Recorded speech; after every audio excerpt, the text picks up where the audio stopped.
Piles जो होती है वो होती तो हमारे पेट की वजह से ही। अगर हमारा पेट बहुत ज़्यादा ख़राब होता है, डाइजेशन हम लोग का ठीक नहीं होता है, तो ये समस्या हमारी बढ़ती है। तो ये जो गोलियां हैं, इन गोलियों को खाने से ठीक हो जाएगा? इससे तो कॉन्स्टिपेशन ठीक होता है। अच्छा। एक ना पेट के अंदर जितनी भी इन्फेक्शन है ये उसको ख़त्म कर अच्छा। देता है। तीसरी चीज़, जी। इसका साइड इफ़ेक्ट नहीं होता। आपको शायद पता हो कि पहले जब बच्चे दूध पीते थे अपनी माँ का, अभी भी पीते हैं, जो लंबे समय तक पीते थे, जब छोड़ने की उम्र आ गई, बच्चा छोड़ नहीं रहा, एक एक डेढ़ साल के भी हाँ पी पी रहे हैं, तो उस समय दादियाँ जो होती थी वो ना उसके निप्पल पे, उसकी माँ के जो निप्पल होते हैं उसके ऊपर ये लगा देती थी रसौंत थोड़ी सी। वो बच्चा चाटता था, उसको कड़वा लगता था, वो हट जाता था। वो इसलिए लगाती थी, उसका नुकसान भी नहीं, बच्चे के पेट को फ़ायदा भी होगा। तो बोले एक पंथ दो काज। तो ये जो चीज़ है ये फ़ायदा करती है।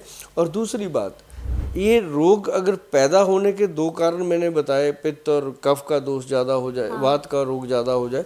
लेकिन ज़्यादा क्या होता है कि जब हम विपरीत आहार खाते रहते हैं। लेकिन गोयल साहब, जब हमारा जो खान पान होता है वही ठीक ना हो, अगर हम विरुद्ध आहार खाते हैं, फिर विरुद्ध आहार कोई भी खाते हैं तो उससे भी ये पैदा होता है। उससे क्या होता है कि कॉन्स्टिपेशन बनता है।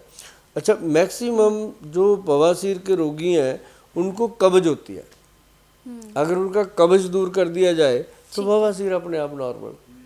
मेन तो पेट साफ होना है। अब बहुत सारी दुनिया है जिनको मैं पूछता हूँ कि भाई टॉयलेट, कहते ये आती है, लेकिन करने के बाद भी हमें ऐसा लगता है ना रह गया, पेट साफ नहीं हुआ। हाँ, तो ये वो तो जो चीज़ है ना जी, वो उसको लगता है पूरा दिन सताती रहती है और उसी से गट के अंदर वो मल जमा हो जाता है। पोर्टल वेन के अंदर इन्फेक्शन पैदा हो जाती है। आपने कभी देखा होगा कि जो पानी चलता है किसी पाइप के अंदर, तो उसके अंदर एक काई जम जाती है। एक जगह खड़ा रहे पानी, जैसे हम ट्यूबवेल वगैरह पे देखते हैं, तो उसके अंदर भी एक काई हरे वाई जम जाती है ना।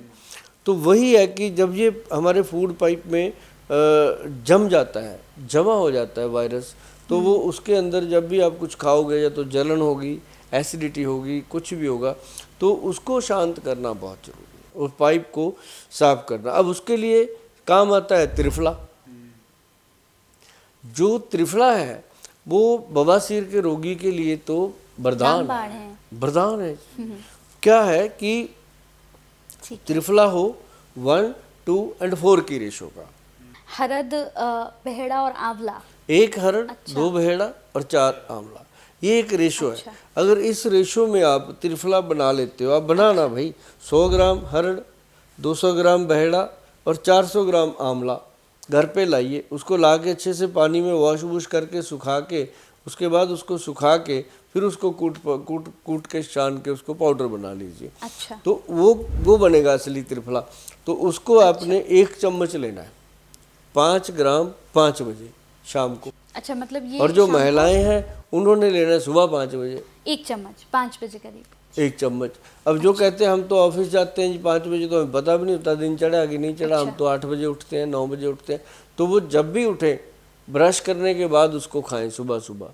और जो पुरुष लोग हैं वो कहते हैं जी 5 बजे तो हम दफ्तर में होते हैं या रास्ते में होते हैं, गाड़ी में होते हैं, क्या करें। ये जो लिखा है मैंने उस तरह बताया, लेकिन आप समय के नज़ाकत को देखते हुए रात को सोने से पहले गर्म दूध के साथ या पानी के साथ त्रिफला खा सकते हो। तो उससे क्या होगा, ये पेट को सफाई करता है और आंतड़ियों के अंदर जमा हुआ जो मल होता है उसको ऐसे खरुच के, जैसे हम ब्रश के साथ बॉटल को वॉश करते हैं, ऐसे खरोच के उसको निकालता है। और आप देखते हैं कि अगर हमें जो 2 या 3 महीने तक इसको खा लिया त्रिफला पाउडर को, तो वो मतलब एक तरह से पूरा साफ हो जाता है। हाँ, मतलब पूरा डिटॉक्स हो जाएगा ना एक तरह से। हाँ, और इसके साथ अगर थोड़ा सा कलौंजी मिला दिया जाए तो ये बनता है त्रिफला अमृत जी। जो त्रिफला अमृत है, इसको आप कभी गूगल पे जाके सर्च करना, त्रिफला अमृत पाउडर। आप देखेंगे कि इतनी दुनिया ले रही है इसको और सिर्फ हम ही नहीं ले रहे, ऐसा लगेगा कि हम ले ही नहीं रहे। तो ये जो लोग बीमार हैं उनके लिए तो वरदान है, और जो लोग तंदुरुस्त हैं वो खाएं, उनके लिए रामबाण है। मतलब उनके लिए तो ऐसा चमत्कारी है कि उनको कोई बीमारी नहीं होती, वजन नहीं बढ़ता। ऐसी बहुत सारी चीज़ें जो गट हेल्थ से जुड़ी हुई हैं उनका समाधान है, और बवासीर के रोगियों के लिए तो वरदान है।